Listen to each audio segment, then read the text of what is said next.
Everyone, ये photosynthesis का lecture number 7 है। आइए इस लेक्चर को हम स्टार्ट करते हैं। लास्ट लेक्चर में हम लोगों ने डार्क रिएक्शन स्टार्ट किया था, तो उसमें C3 साइकिल हम लोगों ने कंप्लीट कर लिया, C2 साइकिल हम लोगों ने कंप्लीट कर लिया एंड फाइनली C4 साइकिल भी हम लोगों ने कंप्लीट कर लिया। तो डार्क रिएक्शन का एक साइकिल हमारे पास बचता है, वो है कैम साइकिल। ओके, तो आज हम कैम साइकिल को स्टार्ट करेंगे। तो इस लेक्चर में हमें पढ़ना, एक कैम साइकिल को कंप्लीट करेंगे और दूसरा एक फोटोसिंथेसिस का सबसे लास्ट टॉपिक। ये चैप्टर आज क्या हो जाएगा, एंड हो जाएगा। मीन्स ये क्या है, हमारा लास्ट लेक्चर ऑफ फोटोसिंथेसिस होने वाला है। तो इसमें हम CAM cycle and factor affecting photosynthesis पढ़ेंगे। फैक्टर अफेक्टिंग फोटोसिंथेसिस, यहाँ PS मीन्स फोटोसिंथेसिस है। ओके, तो इसमें हम CAM cycle and factor affecting photosynthesis पढ़ेंगे। कैम साइकिल NCERT में नहीं दिया हुआ है, NCERT में नहीं दिया हुआ है, तो आप इसे स्किप भी कर सकते हैं। पर स्किप करने से पहले मैं बता दूं कि कैम साइकिल का जो 80% कॉन्सेप्ट है वो सिमिलर है C4 साइकिल के। 80% कॉन्सेप्ट C4 साइकिल का सिमिलर है और 20% कॉन्सेप्ट ही इसमें हमें न्यू मिलने वाले हैं। तो अच्छा होगा कि थोड़ा सा इसे भी पढ़ लिया जाए, क्योंकि प्रीवियस ईयर में कैम साइकिल से भी बहुत सारे क्वेश्चंस आए हुए हैं। तो आइए इस लेक्चर को स्टार्ट करते हैं। कैम साइकिल, आज तो हम कैम साइकिल का सबसे पहले फुल फॉर्म जानेंगे। पिछले कई लेक्चर्स में मैं कैम नाम ले रहा हूँ, आखिर इसका फुल फॉर्म क्या है। कैम का फुल फॉर्म होता है crassulacean acid metabolism. Crassulacean acid metabolism. Crassulacean का मीनिंग क्या होता है? क्रैसुलेसी एक फैमिली है जिसमें कैम साइकिल को फर्स्ट टाइम डिस्कवर्ड किया गया था। मीन्स ये कैरेक्टरिस्टिक किसका है?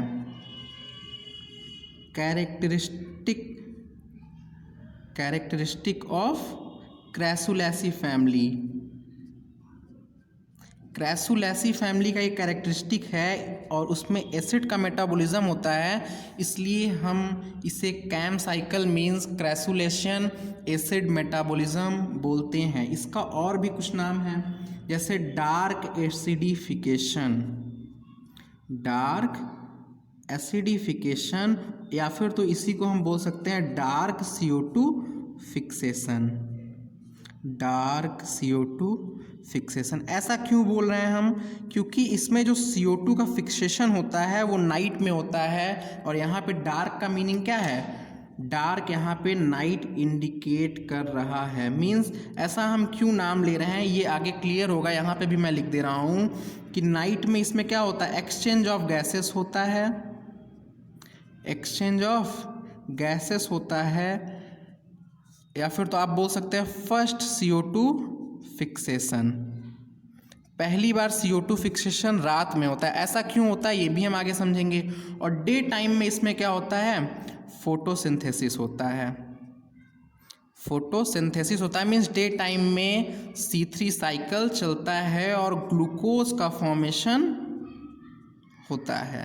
C3 साइकिल चलता है और ग्लूकोज का फॉर्मेशन डे के टाइम में होता है, इसलिए इसे हम डार्क CO2 फिक्सेशन बोलते हैं। अब ये जो क्रैसुलेसी फैमिली है, इसके मेंबर कौन कौन है, मीन्स इसका हम एग्जांपल देख लें कि ये जो कैम साइकिल है ये कौन कौन से प्लांट में चलेगा। तो मैं कई दिनों से नाम ले रहा हूँ, कैम साइकिल सकुलेंट प्लांट में चलता है। Succulent plant, succulent plant means होता है xerophytic plant. Xerophytic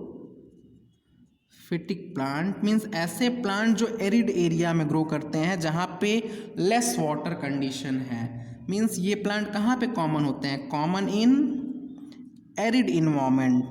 common in arid environment. Arid environment means क्या होता है? Less water condition. Arid means क्या होता है? आपको पता होगा कि एरिड मीन्स होता है लेस वाटर कंडीशन। ऐसे इन्वायरमेंट में ये प्लांट ग्रो करते हैं जहाँ पे वाटर क्या हो, कम हो। तो यहाँ पे मैं एक छोटा सा ओवरव्यू दे दूँ कि नाइट में CO2 का फिक्सेशन क्यों होता है। आप मानिए कि ये स्टोमेटा है और स्टोमेटा क्या है, नाइट के टाइम में इसका ओपन है, जिसकी वजह से CO2 बाहर आ रहा है और H2O कहाँ जाएगा, आउटसाइड जाएगा। CO2 क्या होगा, इनसाइड आएगा, ये हमारा सेल होगा, तो सेल के इनसाइड में हमारा CO2 आएगा और सेल से वाटर कहाँ जाएगा, बाहर की तरफ में जाएगा। पर ये तो प्लांट ऐसी जगह पे है जहाँ पे क्या है, वाटर का इन्वायरमेंट में वाटर का कंसंट्रेशन कम है, तो इस प्लांट को क्या करना होगा, वाटर का प्रिजर्वेशन करना होगा। तो इसीलिए इस प्लांट में एक्सचेंज ऑफ गैसेस कब होता है, नाइट के टाइम में होता है, मीन्स CO2 का फिक्सेशन नाइट के टाइम में हो जाएगा। और डे के टाइम में ये स्टोमेटा क्लोज होता है, डे के टाइम में ये जो स्टोमेटा है क्या होता है, क्लोज होता है। इसको अभी हम आगे और अच्छे से समझेंगे, यहाँ पे एक छोटा सा ओवरव्यू मैंने दिया है। ओके तो सकुलेंट प्लांट कैसे प्लांट होगा, जीरोफिटिक प्लांट है, मीन्स ऐसे प्लांट जो कि एरिड इन्वायरमेंट में ग्रो करते हैं, मीन्स लेस वाटर कंडीशन में। और ये जो सकुलेंट प्लांट होते हैं, इनके लीव्स एंड स्टेम में क्या होता है, वाटर का स्टोरेज होता है, मीन्स लीव्स, इसके लीव्स एंड स्टेम में, leaves and stem stores water. इसके एग्जाम्पल में आपने कैक्टस देखा होगा, अगेव एक दूसरा प्लांट है, और कैक्टस, ये सब क्या है, इसके एग्जाम्पल है। फिर तो जो पाइनएप्पल का प्लांट हुआ, ये क्या होते हैं, इसके एग्जाम्पल होते हैं। मीन्स आइए अब हम सकुलेंट प्लांट में, या फिर तो ये जो क्रैसुलेसी फैमिली है, इसमें कौन कौन से मेंबर होंगे उसको देख लें। ब्रायोफिलम, एक ब्रायोफिलम प्लांट जो है ये भी क्रैसुलेसी फैमिली का ही मेंबर है, और ब्रायोफिलम में भी कैम साइकिल चलता है। और क्या हो जाएगा, मैंने अभी बताया कैक्टी, मीन्स कैक्टस, कैक्टस का दूसरा नाम अपुंसिया, और एक अगेव हो जाएगा। और एक एग्जाम्पल मैंने लिया था अभी, पाइन एप्पल। तो ये सब क्या है, मेंबर ऑफ क्रैसुलेसी फैमिली हैं। ये क्या है, मेंबर ऑफ क्रैसुलेसी फैमिली। और इसी फैमिली में, मीन्स ये सारे जो मेंबर्स हैं, इनमें ही कैम साइकिल होता है। तो कैम साइकिल क्यों होता है, मैंने यहाँ से बता दिया। कैम साइकिल का मोटिव क्या है, to reduce transpiratory loss of water. CAM cycle का मोटिव क्या है, कैम साइकिल क्यों परफॉर्म हो रहा है कुछ प्लांट्स में, क्योंकि जो ट्रांसपिरेशन के थ्रू, अगर सनलाइट जब पड़ेगा डे के टाइम में, और डे के टाइम में अगर स्टोमेटा ओपन रहा, तो ट्रांसपिरेशन के थ्रू वाटर का लॉस बहुत ज़्यादा होगा। तो इसीलिए कैम साइकिल का मोटिव यही है कि जो ट्रांसपिरेटरी लॉस ऑफ वाटर है उसे प्रिवेंट किया जाए। नेक्स्ट पेज में देखते हैं कि कैम साइकिल क्यों परफॉर्म होता है। तो यहाँ पे मैं लिख दूँ वो स्टेटमेंट कि CAM cycle performed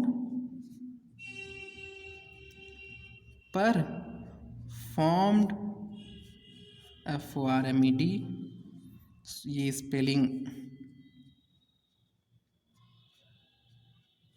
cam cycle perform to reduce transpiratory loss of water, ट्रांसपिरेटरी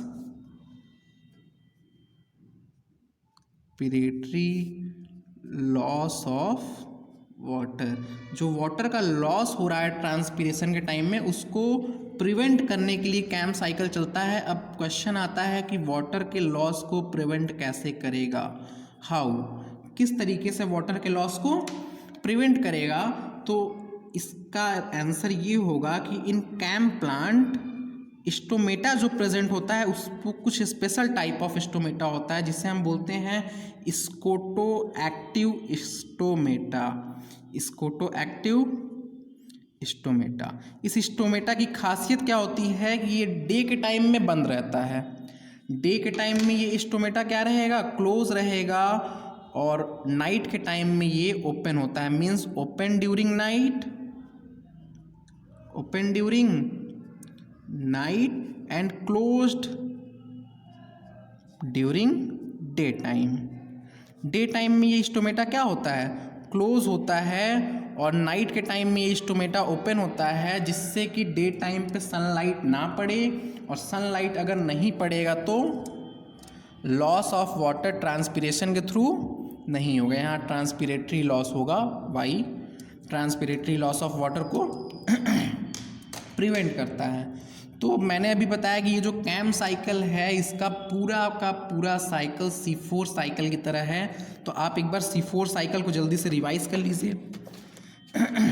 last lecture में हम जो C4 साइकिल पढ़े थे उसे जल्दी से एक बार रिवाइज कर लेते हैं। तो C4 साइकिल में हमने क्या पढ़ा था कि ये जो CO2 मॉलिक्यूल है उसका पहला फिक्सेशन मीसोफिल क्लोरोप्लास्ट में होता है और दूसरा फिक्सेशन बंडल शीथ क्लोरोप्लास्ट में होता है। ऐसा कहाँ पे हो रहा है? C4 में हो रहा है, पर कैम प्लांट में बंडल शीथ क्लोरोप्लास्ट नहीं होता है। क्यों? क्योंकि कैम प्लांट में क्रेंज एनाटॉमी नहीं प्रेजेंट होता। ये अभी मैं आगे लिखूंगा। तो यहाँ पे ये पहले ये साइकिल को एक बार रिवीजन हो जाए कि C4 प्लांट में क्या हो रहा है। ये जो कार्बन डाइऑक्साइड है उसका फिक्सेशन हो रहा है first time phosphoenol pyruvic acid में, और एंजाइम कौन सा है? PEP कार्बोक्सिलेज, जिसका दूसरा नाम क्या हमने बताया था? पेपकेज। पेपकेज एंजाइम के प्रेजेंस में ये कार्बन डाइऑक्साइड का PEP में फिक्सेशन हो रहा है, पर यहाँ पे C4 प्लांट में ये डे टाइम में होता था। ये कब हो रहा है? डे टाइम में हो रहा है, और ये वाला फंक्शन भी C4 प्लांट में डे टाइम पे हो रहा है। पर कैम प्लांट में जो ये C4 साइकिल चल रहा है ये नाइट के टाइम में चलता है।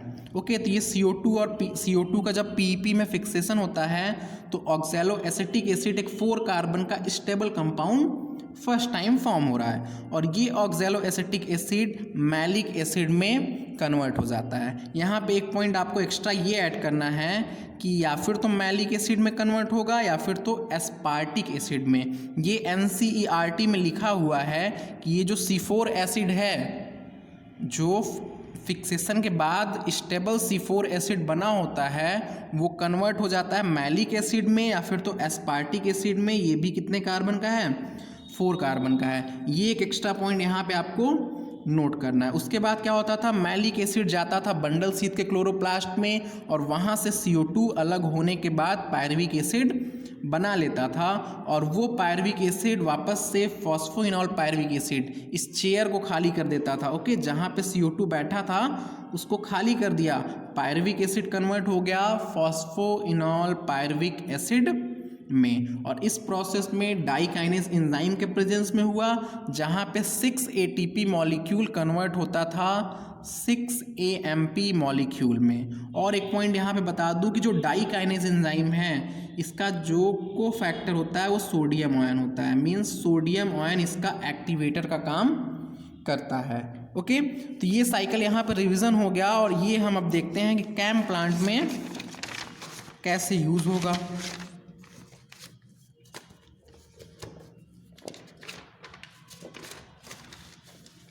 कैम प्लांट में साइकिल किस तरीके से चलेगा। तो हमने एक पॉइंट अभी बोला कि जो C4 प्लांट है उसमें बंडल शीथ सेल भी प्रेजेंट है एंड मीसोफिल सेल भी प्रेजेंट है, बट कैम प्लांट में बंडल शीथ सेल और मीसोफिल सेल नहीं प्रेजेंट होता है। इन कैम प्लांट में क्या होगा? जो हम लोगों ने देखा था C4 में 2 तरह के चेंजेस थे, एनाटॉमिकल चेंजेस एंड क्या थी और क्या था? Physiological changes. हमें C4 प्लांट में 2 तरह के चेंजेस दिखे थे। आप C4 को अच्छे से रिवाइज कर लीजिए तभी यहाँ पे समझ में आएगा। C4 में क्या था कि एनाटॉमिकल चेंज भी था और फिजियोलॉजिकल चेंज भी था, बट कैम प्लांट में एनाटॉमिकल चेंज नहीं होता है और फिजियोलॉजिकल चेंज प्रेजेंट होता है। Anatomical change means Kranz anatomy नहीं प्रेजेंट होगा। क्रेंज एनाटॉमी कैम प्लांट में नहीं प्रेजेंट होगा। इसका मतलब है क्रेंज एनाटॉमी सिर्फ और सिर्फ C4 प्लांट में ही प्रेजेंट होता है। क्रेंज एनाटॉमी मीन्स क्या हुआ, दो तरह के सेल होते थे जिसमें फोटोसिंथेसिस परफॉर्म हो रहा है। दो तरह के सेल थे, एक तो था मीजोफिल सेल और दूसरा था बंडल शीथ सेल। तो यहाँ पे कैम प्लांट में बंडल शीथ सेल नहीं प्रेजेंट होता है और मीजोफिल सेल प्रेजेंट होता है। और फिजियोलॉजिकल चेंज में क्या था कि 2 टाइम फिक्सेशन ऑफ CO2 होगा। फिक्सेशन ऑफ CO2 कितनी बार होगा, 2 टाइम्स होगा। और किसके थ्रू होगा, बाई 2 डिफरेंट एंजाइम के थ्रू होता था, बाई 2 डिफरेंट एंजाइम के थ्रू होता था। और ध्यान दीजिए C4 प्लांट में 2 डिफरेंट सेल में होता था, but in CAM plant single cell में होगा, बट इन सिंगल सेल एक ही सेल में होगा। उसी सेल में 2 बार फिक्सेशन हो रहा है, 2 डिफरेंट एंजाइम के थ्रू हो रहा है, सिंगल सेल में होगा। और वो सेल कौन सा होगा, मीजोफिल सेल होगा। ओके, वो सेल कौन सा होगा, मीजोफिल सेल में ही 2 बार फिक्सेशन हो रहा है और फिक्सेशन के लिए 2 डिफरेंट एंजाइम यूज हो रहे हैं। ओके, तो कैम प्लांट में ये पॉइंट आपको समझ में आया होगा कि कैम प्लांट में एनाटॉमिकल चेंज मींस क्रेंज एनाटॉमी नहीं प्रेजेंट है। क्रेंज एनाटॉमी सिर्फ और सिर्फ C4 प्लांट में प्रेजेंट है। ये पॉइंट आपको अच्छे से याद रखना होगा। ओके, एक पॉइंट और कि कैम प्लांट में भी फोटो रेस्पिरेशन नहीं हो। ये पॉइंट अभी हम रुक के लिखते हैं। तो इसके हम साइकिल को देख लेते हैं, आपकी साइकिल कैसे होगा नेक्स्ट पेज में। कैम प्लांट में भी हम 2 सेल बना रहे हैं, बट ये दोनों सेल अब की बार क्या है, मीजोफिल सेल ही होगा, मीजोफिल क्लोरोप्लास्ट ही ये होंगे। देखिए 2 सेल हम बना रहे हैं, ये दोनों के दोनों क्या होंगे, मीजोफिल क्लोरोप्लास्ट ही होगा। मैं यहाँ पे लिख दे रहा हूँ मीजोफिल क्लोरोप्लास्ट। अगर दोनों मीजोफिल क्लोरोप्लास्ट है तो हम 2 सेल क्यों बनाए हैं, तो 2 सेल हमने इसलिए बनाया है कि एक व्यू हम दिखाएंगे नाइट के टाइम का और एक व्यू हम दिखाएंगे डे टाइम का। एक तो है नाइट के टाइम का और दूसरा है डे टाइम का। नाइट के टाइम पे क्या होगा, स्टोमेटा ओपन होगा। ये देखिए मैं यहाँ से ये बनाया स्टोमेटा, तो ये स्टोमेटा क्या है, नाइट के टाइम पे ओपन है, बट डे के टाइम पे ये स्टोमेटा कैसा हो जाएगा, क्लोज्ड हो जाएगा। ये डे के टाइम पे ये स्टोमेटा क्या हो जा रहा है, क्लोज हो जा रहा है। नाइट के टाइम पे स्टोमेटा ओपन एंड डे के टाइम पे स्टोमेटा क्लोज्ड। तो नाइट में क्या होगा, CO2 इंटर करेगा एज यूजुअल। स्टोमेटा ओपन है तो क्या होगा, यहाँ पे CO2 इंटर करेगा और इस CO2 का फिक्सेशन होगा PEP में। मीजोफिल सेल में ये सारे काम हो रहे हैं, PEP से इसका फिक्सेशन होगा और एंजाइम वही पुराना वाला पेप्केज एंजाइम यूज होगा। ओके, पेप्केज एंजाइम यूज होने के बाद यहाँ पे बनेगा oxalo acetic acid. Phosphoenol pyruvic acid कितने कार्बन का कंपाउंड था, 3 कार्बन का। CO2 कितने कार्बन का, 1 कार्बन का। ऑक्सैलो एसिटिक एसिड जो बना है वो कितने कार्बन का होगा, 4 कार्बन का होगा। और ये जो ऑक्सैलो एसिटिक एसिड है वो कन्वर्ट हो जाएगा मैलिक एसिड या फिर तो एस्पार्टिक एसिड में। मैं यहाँ शॉर्ट फॉर्म यूज कर रहा हूँ और ये सारे शॉर्ट फॉर्म का फुल फॉर्म लास्ट लेक्चर में मैंने लिखा हुआ है, तो आपको ये समझ में आ रहा होगा क्या हो रहा है। यहाँ पे CO2 का जब फिक्सेशन हुआ तो oxaloacetic acid as a first stable compound बना और उसके बाद वो कन्वर्ट हो गया मैलिक एसिड या फिर तो एस्पार्टिक एसिड में। और ये कब हो रहा है, रात के टाइम में हो रहा है। अब क्या होगा, ये जो मैलिक एसिड या फिर तो एस्पार्टिक एसिड बना हुआ है ये जाके स्टोर हो जाएगा किसमें, वैक्यूल में। ये मैंने क्या बनाया, वैक्यूल। वैक्यूल में ये जाके क्या हो जाएगा, स्टोर हो जाएगा। रात के टाइम में क्या हुआ, मैलिक एसिड या फिर तो एस्पार्टिक एसिड खूब ढेर सारा ऐसे बनता गया और ये जा कर के वैक्यूल में स्टोर हो जाएगा। अब डे के टाइम में क्या होगा, जब स्टोमेटा क्लोज हो जाएगा और इस वैक्यूल पे क्या पड़ेगा, सनलाइट पड़ेगा। मैंने यही वैक्यूल यहाँ पे बना दिया जहाँ पे क्या स्टोर है, malic acid and aspartic acid, दोनों में से कोई भी होगा या फिर तो दोनों ही हो सकते हैं। जब इस पे सन रेज पड़ेगा, सन रेज पड़ेगा तो ये यहाँ से माइग्रेट करके जाएगा वापस से मीजोफिल के क्लोरोप्लास्ट में। ये वापस से मीजोफिल के क्लोरोप्लास्ट में जाके क्या करेगा, जो मैलिक एसिड है वो कन्वर्ट हो जाएगा पायरुविक एसिड में। मैलिक एसिड कितने कार्बन का, 4 कार्बन का। पायरुविक एसिड कितने कार्बन का, 3 कार्बन का। और यहाँ से क्या होगा, एक मॉलिक्यूल CO2 बाहर निकल जाएगा, एक मॉलिक्यूल CO2 बाहर निकल जाएगा। इसी तरीके से 6 मैलिक एसिड आएंगे, 6 पायरुविक एसिड बनेगा और 6 टाइम्स CO2 फॉर्म हो जाएगा। और ये 6 टाइम्स CO2 6 टाइम्स RuBp में फिक्स होगा। और यहाँ पे कौन सी साइकिल चलेगी, कैल्विन साइकिल, C3 साइकिल। तो आपको समझ में आ रहा होगा कि C3 साइकिल को मेन पाथवे मैंने क्यों बोला था, क्योंकि C3 साइकिल C4 प्लांट में भी चल रहा है, C3 प्लांट में भी चल रहा है एंड कैम प्लांट में भी चल रहा है। ओके, तो ये आप देख रहे हैं पूरा जो फंक्शन हुआ है कैम प्लांट में वो सिमिलर है किसके, C4 प्लांट के। बट डिफरेंस क्या है कि यहाँ पे नाइट के टाइम में ये फंक्शन हो रहा है और इधर ये डे के टाइम में। फर्स्ट जो कार्बोक्सिलेशन हुआ है और यहाँ देखिए एसिड का स्टोरेज हो रहा है, इसलिए इससे हम क्या बोलते हैं, डार्क एसिडिफिकेशन हो रहा है, डार्क CO2 फिक्सेशन हो रहा है। नाइट के टाइम पे यहाँ पे क्या हो रहा है, dark CO2 fixation, dark CO2 fixation, या फिर तो हम इसे क्या बोल सकते हैं, dark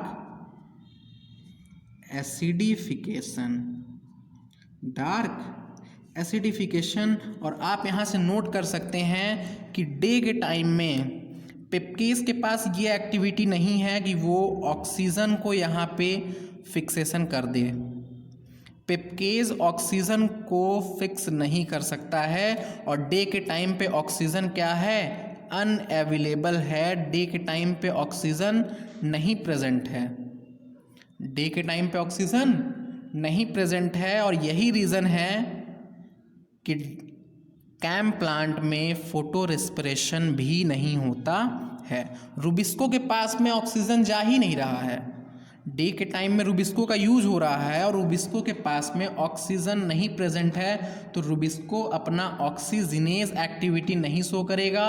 it means CAM plant में फोटो रेस्पिरेशन नहीं होता है। तो यहाँ पे ये पॉइंट हम नोट कर लें कि इन कैम प्लांट क्या नहीं होगा, फोटो रेस्पिरेशन नहीं होगा। कैम प्लांट में फोटो रेस्पिरेशन नहीं होगा तो इसकी प्रोडक्टिविटी कैसी होगी, मॉडरेट होती है, हाई प्रोडक्टिविटी नहीं बोल सकते हैं, मॉडरेट प्रोडक्टिविटी होती है। क्यों, क्योंकि इसमें डे के टाइम में जब फिक्सेशन नहीं हो रहा है और इन केस अगर मैलिक एसिड ख़त्म हो जाता है तो ये कैल्विन साइकिल क्या हो जाएगा, स्टॉप हो जाएगा। इन केस अगर ये जो मैलिक एसिड है ये ख़त्म हो जाएगा तो कैल्विन साइकिल स्टॉप हो जाता है, इसीलिए इसकी प्रोडक्टिविटी कैसी होती है, मॉडरेट होती है। यहाँ पे आप देखिए C3 प्लांट की प्रोडक्टिविटी सबसे कम होगी। क्यों, क्योंकि C3 प्लांट में फोटो रेस्पिरेशन होता है। और सबसे ज़्यादा होगी किसकी, C4 प्लांट की, क्योंकि C4 प्लांट में फोटो रेस्पिरेशन नहीं होता है। सबसे ज़्यादा ये हम प्रोडक्टिविटी की ऑर्डर बता रहे हैं, प्रोडक्टिविटी सबसे ज़्यादा किसकी होगी, C4 प्लांट की, एंड देन होगा ये कैम प्लांट, एंड देन होगा C3 plant. Okay, cam plant की कैसी है, मॉडरेट होगी, C3 प्लांट की लो होगी एंड C4 प्लांट की हाई होगी। ओके, C4 प्लांट का कैसा होगा, हाई प्रोडक्टिविटी होगा। तो ये डार्क एसिडिफिकेशन इसे हम क्यों बोलते हैं, ये पॉइंट आपको समझ में आया। तो यहाँ पे देखिए फर्स्ट, ये जो नाइट के टाइम फर्स्ट कार्बोक्सिलेशन कब हो रहा है, नाइट के टाइम पे। सेकंड कार्बोक्सिलेशन कब हो रहा है? डे के टाइम पे। फर्स्ट कार्बोक्सिलेशन हो कहाँ पे रहा है? मेसोफिल सेल में, और सेकंड कार्बोक्सिलेशन भी मेसोफिल सेल में ही हो रहा है। फर्स्ट कार्बोक्सिलेशन के लिए एंजाइम कौन सा यूज हुआ? PE PEPcase, PEP carboxylase. Second carbon CO2 fixation के लिए एंजाइम कौन सा यूज हुआ? रुबिस्को यूज हुआ। फर्स्ट टाइम CO2 किस में फिक्स हुआ? पीईपी में हुआ। सेकंड टाइम किस में फिक्स हुआ? RUBP में हुआ। ये जो नाइट टाइम में जो फर्स्ट जब CO2 फिक्सेशन हुआ तो इसमें कोई भी शुगर की सिंथेसिस नहीं हुई, बट डे टाइम में जो यहाँ पे CO2 का फिक्सेशन हुआ, यहाँ का रिजल्ट हमें क्या मिलेगा? आउटपुट आएगा शुगर की सिंथेसिस होगी। मीन्स आप देख रहे हैं, चाहे वो C3 प्लांट हो, चाहे C4 प्लांट हो, चाहे कैम प्लांट हो, शुगर सिंथेसिस के लिए C3 साइकिल ही रिस्पॉन्सिबल होता है। ये पॉइंट आपको याद रखना होगा कि शुगर सिंथेसिस के लिए C3 साइकिल ही रिस्पॉन्सिबल होता है। C3 साइकिल के ही थ्रू शुगर का सिंथेसिस होता है। तो आइए इसमें हम डिफरेंस लिख लें कि नाइट में क्या हुआ और डे के टाइम पे क्या हुआ।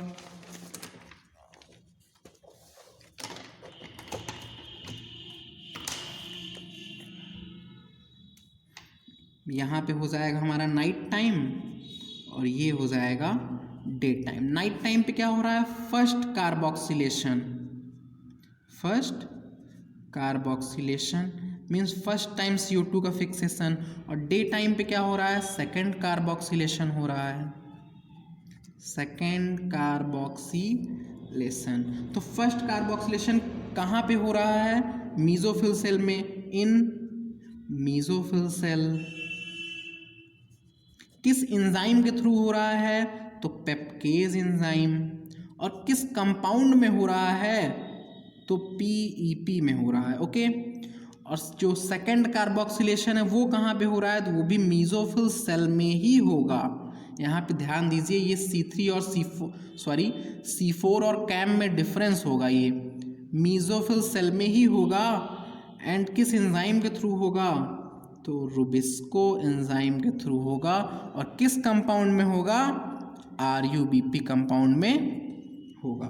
इतना पॉइंट आपको समझ में आ रहा होगा। मीन्स पीईपी को हम क्या बोल सकते हैं? फर्स्ट CO2 एक्सेप्टर हो जाएगा। और RUBP क्या हो जाएगा? सेकंड CO2 एक्सेप्टर हो जाएगा।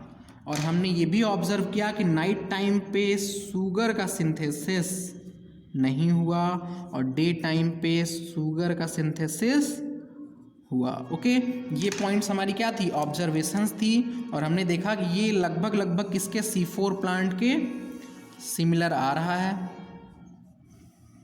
ये C4 प्लांट के सिमिलर आ रहा है।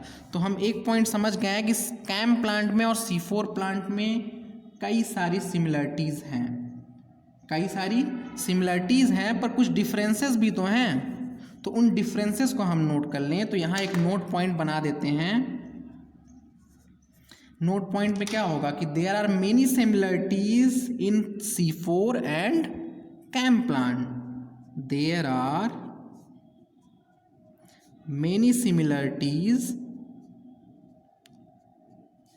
इन C4 and CAM plant, but differences क्या क्या है उसी को हम यहाँ पे नोट करेंगे। डिफरेंस ये स्पेलिंग आप देखिएगा। डिफरेंसेस आर, क्या क्या डिफरेंस है उसे आइए हम नोट कर लें। एक तरफ हो जाएगा हमारा C4 प्लांट और एक तरफ हो जाएगा CAM plant. Okay, C4 plant and CAM plant. तो C4 प्लांट में क्या हो रहा है? फर्स्ट टाइम कार्बोक्सिलेशन कब हो रहा है? डे के टाइम पे हो रहा है या फिर नाइट के टाइम पे? सोचिए थोड़ा सा। First time carboxylation C4 plant में डे के टाइम में होता है। सही बोल रहे हैं आप, डे के टाइम में होता है। और कहाँ पे होता है? मेसोफिल सेल में होता है। और कौन सा एंजाइम के थ्रू होता है?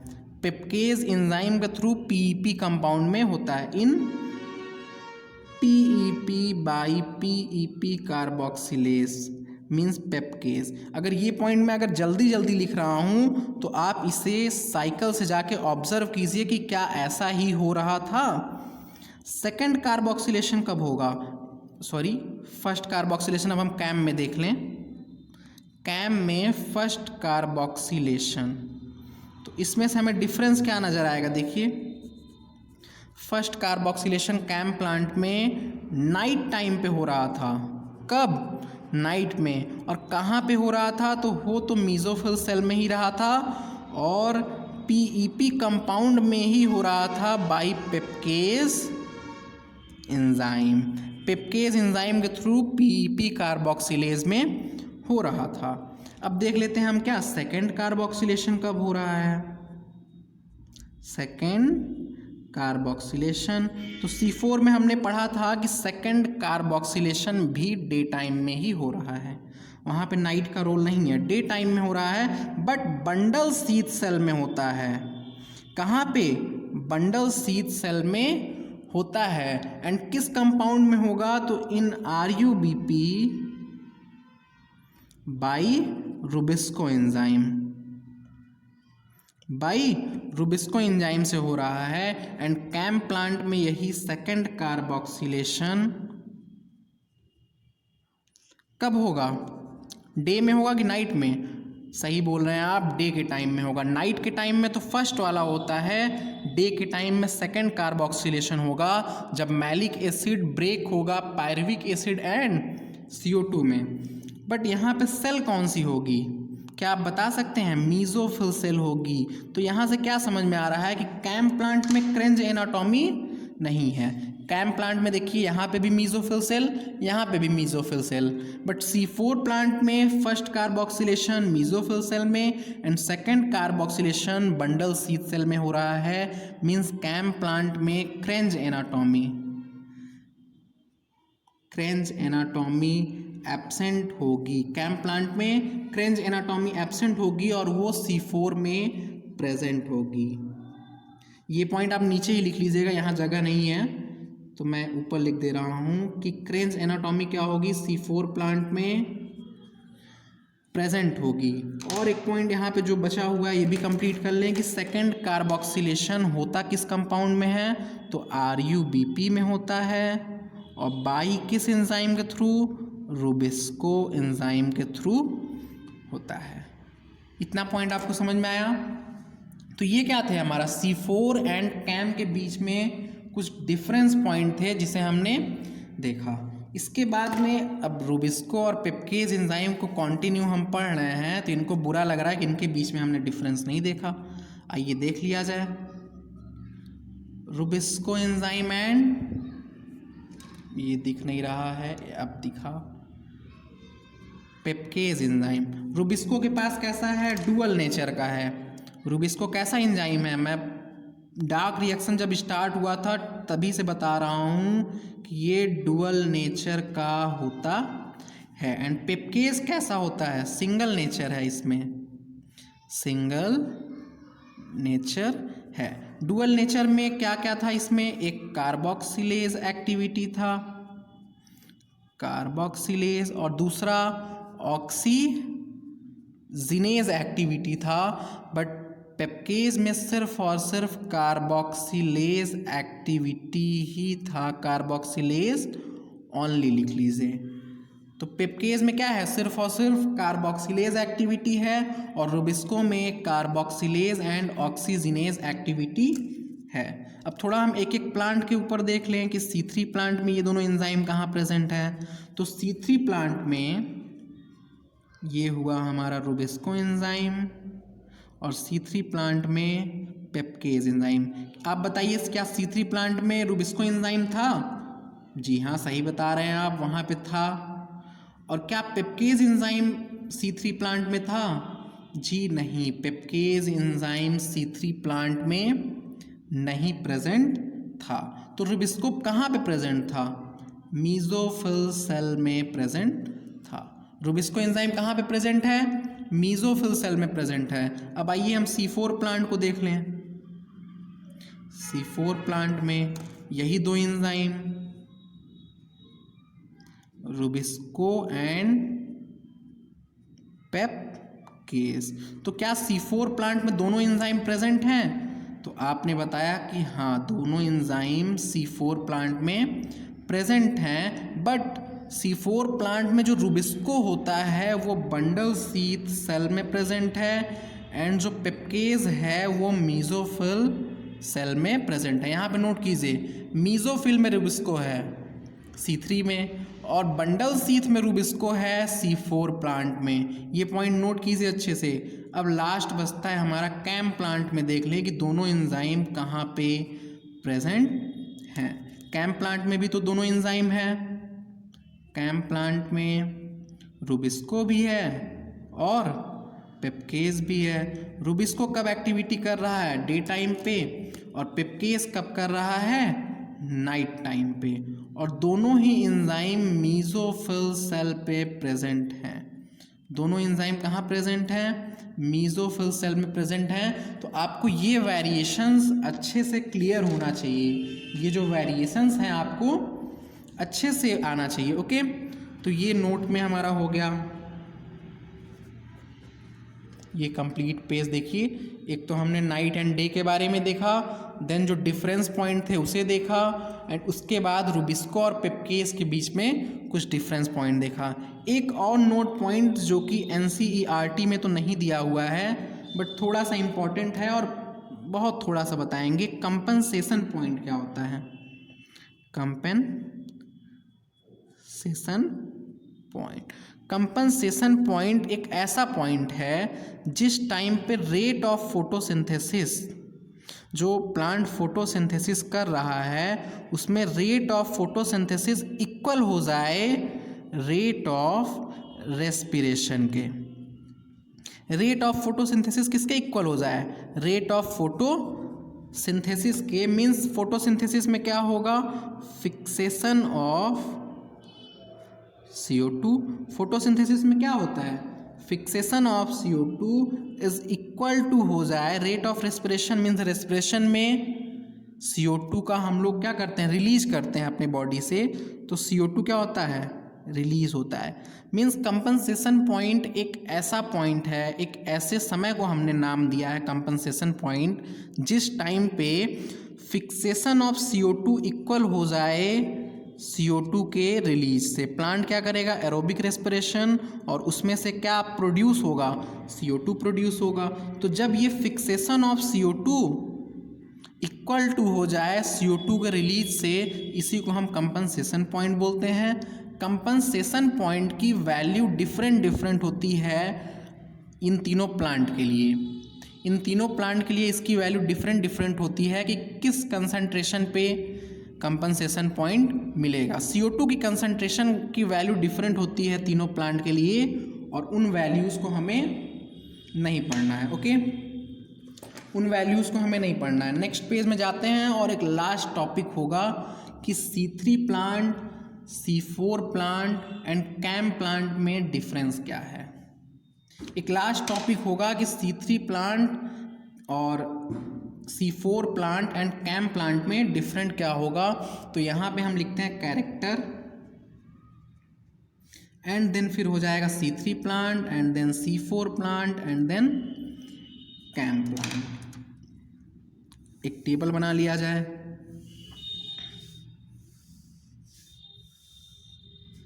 ओके, तो सबसे फर्स्ट जो कैरेक्टर है वो है एबंडेंस।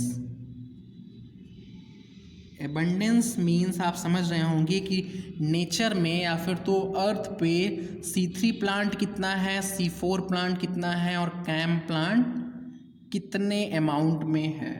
तो जो C3 प्लांट होता है इसका एबंडेंस बहुत ज़्यादा है, 94% होता है, और जो C4 प्लांट है वो अप्रॉक्सीमेटली 1% होता है। ट्रॉपिकल एंड सब ट्रॉपिकल रीजन में ही पाया जाता है, ट्रॉपिकल एंड सब ट्रॉपिकल रीजन में ही पाया जाता है।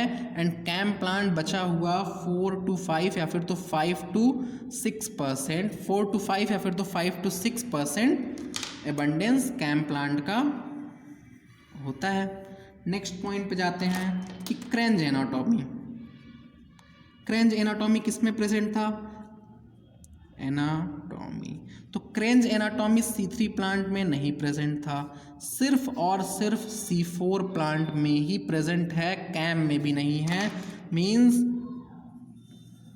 क्रेंज anatomy is characteristic feature of C4 plant. यहाँ पे एक आप हेडिंग डाल दीजिएगा कि difference between C3, C4 and CAM plant. Okay, तो क्रेंज एनाटॉमी आपने देखा कि सिर्फ और सिर्फ C4 प्लांट में ही प्रेजेंट है। इसके बाद एक है फोटो रेस्पिरेशन।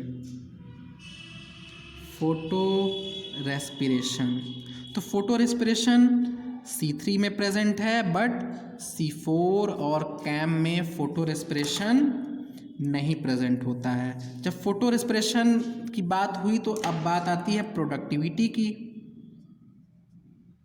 प्रोडक्टिविटी, तो जहाँ पे भी फोटो रेस्पिरेशन होगा उसकी प्रोडक्टिविटी कैसी हो जाएगी?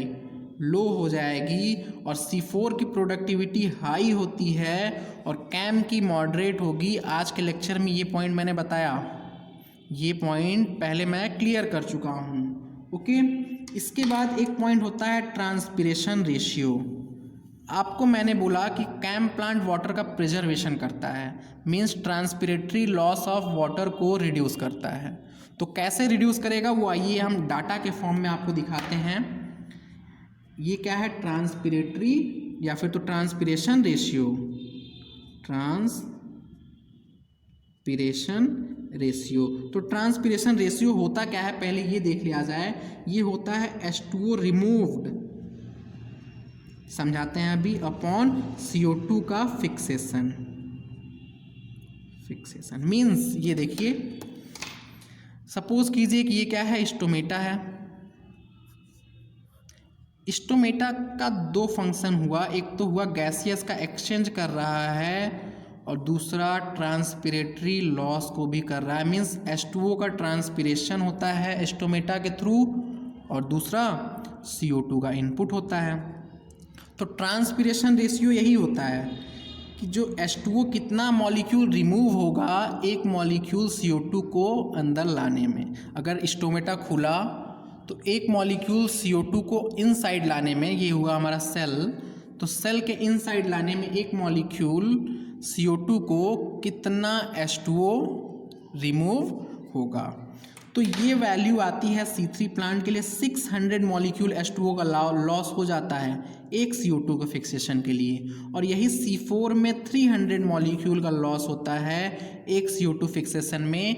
एंड कैम प्लांट को तो वाटर बचाना ही है, तो इसलिए इसमें 50 मॉलिक्यूल ऑफ वाटर का लॉस होता है एक CO2 के फिक्सेशन के लिए। ऐसा क्यों? क्योंकि इसमें स्कोटो एक्टिव स्टोमेटा प्रेजेंट है। स्कोटो एक्टिव स्टोमेटा जो कि दिन के टाइम पे तो ओपन ही नहीं हो रहा है, और दिन के टाइम में ओपन नहीं होगा तो ट्रांसपिरेटरी लॉस इसमें कम होता है। ओके, ये पॉइंट आपको समझ में आया। और इस पॉइंट से रिलेटेड एक दूसरे पॉइंट से मैं दूसरे चैप्टर से रिलेट करता हूँ। चैप्टर जो कि प्लांट फिजियोलॉजी का पहला वाला चैप्टर है, ट्रांसपोर्ट इन प्लांट, वहाँ पे एक पॉइंट लिखा हुआ है, वो एक्सप्लेन कर दिया जाए। ये देखिए, इस पॉइंट को भी साथ में, इस पॉइंट को आप कॉपी से देखिए अपने, ये जो पॉइंट लिखा हुआ है इसे आप अपने कॉपी से देखिए और यहाँ पे देखिए कि NCERT ने क्या लिख रखा है। NCERT ने लिखा है कि C4 plant are twice efficient as C3 plant in terms of fixing carbon dioxide. Carbon dioxide को फिक्स करने के लिए C4 प्लांट ट्वाइस इफिशिएंट है। इसका मीनिंग क्या समझ रहे हैं आप? ये देखिए कि अगर हम 600 मॉलिक्यूल का लॉस कराएं दोनों में, ये C3 प्लांट का है, ये C4 प्लांट का है, अगर हम C3 प्लांट में भी 600 मॉलिक्यूल का लॉस कराएं और C4 प्लांट में भी 600 मॉलिक्यूल का लॉस कराएं, तो C3 प्लांट में एक CO2 का फिक्सेशन होगा। ये देखिए, C3 प्लांट में एक CO2 का फिक्सेशन होगा और C4 प्लांट में 2 CO2 का फिक्सेशन होगा। ऐसे लिख सकते हैं ना इस वैल्यू को। तो एनसीईआरटी में वो जो पॉइंट लिखा है इसका मतलब यही है कि C4 plant is twice efficient. ये जो C4 प्लांट है वो ट्वाइस इफिशिएंट है इन terms of CO2 fixation. Same amount of water के लॉस पे C4 प्लांट दुगना फिक्सेशन कर रहा है, मीन्स ट्वाइस एफिशिएंट है। यही पॉइंट यहाँ लिखा है, C4 plant are twice efficient as C3 plant in terms of fixing carbon dioxide and आगे भी पढ़िए यहाँ पे, however a C4 plant losses only half as much water as C3 plant for same amount of CO2 fixed। ये point ऊपर से ही clear हो रहा है कि सेम अमाउंट ऑफ CO2 के फिक्सेशन के लिए, देखिए सेम अमाउंट का फिक्सेशन मीन्स 1 CO2 ये भी फिक्स करे, 1 CO2 ये भी फिक्स करे, तो उसके लिए C4 प्लांट सिर्फ हाफ अमाउंट ऑफ वाटर का लॉस कर रहा है, हाफ अमाउंट ऑफ वाटर का लॉस कर रहा है। और ये लाइन कई बार टेस्ट सीरीज में पूछा जा चुका है। तो वापस से मैं एक बार पढ़ रहा हूँ, ध्यान दीजिए। C4 plant are twice efficient as C3 plant in terms of fixing carbon dioxide, okay? However, a C4 plant losses only half as much water as C3 plant। Half water को ही लॉस कर रहा है, half water को ही loss कर रहा है। वो आप नोट से देखिए, आपको अच्छे समझ में आएगा। For same amount of CO2 fixed, same amount of CO2 fixed के लिए C4 plant half amount of water का लॉस कर रहा है। ये पॉइंट लिखा हुआ है पेज नंबर 189 पे। आप अभी खोलिए ट्रांसपोर्ट इन प्लांट चैप्टर को और इस पॉइंट को देखिए। मैं यहाँ पे इस पॉइंट को नोट भी कर रहा हूँ, क्या कि C4 प्लांट क्या है, twice efficient, twice efficient then C3। Twice efficient क्यों है? क्योंकि for same CO2 fixed twice efficient है C3 इन टर्म्स ऑफ, पूरा स्टेटमेंट ही हम लिख दे रहे हैं, इन terms of fixing CO2, in terms of fixing CO2। However a C4 plant losses only half as much water as a C3 plant for same amount of CO2 fixed। तो ये point आपको अच्छे से समझ में आ गया होगा, जो कि ट्रांसपोर्ट इन प्लांट में लिखा हुआ है। ओके, ये पॉइंट को आप अच्छे से समझिए। कहाँ लिखा है ये? पेज नंबर 189 में लिखा हुआ है, पेज नंबर 189 पे ये पॉइंट लिखा हुआ है। तो इस डिफरेंस का एक पॉइंट और बचा हुआ है, वो भी क्लियर कर लिया जाए। ये डिफरेंस का एक पॉइंट यहाँ पे आ जाएगा। ओके, वो लास्ट पॉइंट क्या होगा? ऑप्टिमम टेम्परेचर कितना है, ऑप्टिमम टेम्परेचर। ऑप्टिमम टेम्परेचर कितना होता है C3 प्लांट के लिए? तो 20 to 25 degree Celsius, 20 to 25 degree Celsius है। But C4 and CAM plant के लिए ऑप्टिमम टेम्परेचर 30 to 35 या फिर तो 35 to 40 डिग्री सेल्सियस तक होता है। 35 to 40 डिग्री सेल्सियस तक optimum temperature C4 and CAM plant का होता है। तो यहाँ से आप ऑब्जर्व कर सकते हैं कि C4 प्लांट का ऑप्टिमम टेम्परेचर ज़्यादा है, मोर फॉर C4 के लिए ये वैल्यू ज़्यादा है और C3 के लिए ये वैल्यू कम है, लेस फॉर C3। और ये पॉइंट भी NCERT में लिखा हुआ है। अभी मैं फैक्टर अफेक्टिंग जब बताऊंगा तो वहाँ पे आपको दिखाऊंगा कि C3 के लिए ऑप्टिमम टेम्परेचर कम है और C4 के लिए ऑप्टिमम टेम्परेचर ज़्यादा है। ओके, तो ये कंपैरिजन वाला पॉइंट कंप्लीट हुआ। अब लास्ट टॉपिक हमारा बचता है फैक्टर अफेक्टिंग फोटोसिंथेसिस। इस पॉइंट को भी कंप्लीट कर लिया जाए। फैक्टर अफेक्टिंग फोटोसिंथेसिस, यहाँ PS से मैं इंडिकेट कर रहा हूँ। इसमें दो फैक्टर होते हैं। जो फैक्टर अफेक्टिंग में हम दो तरह के फैक्टर्स पढ़ेंगे।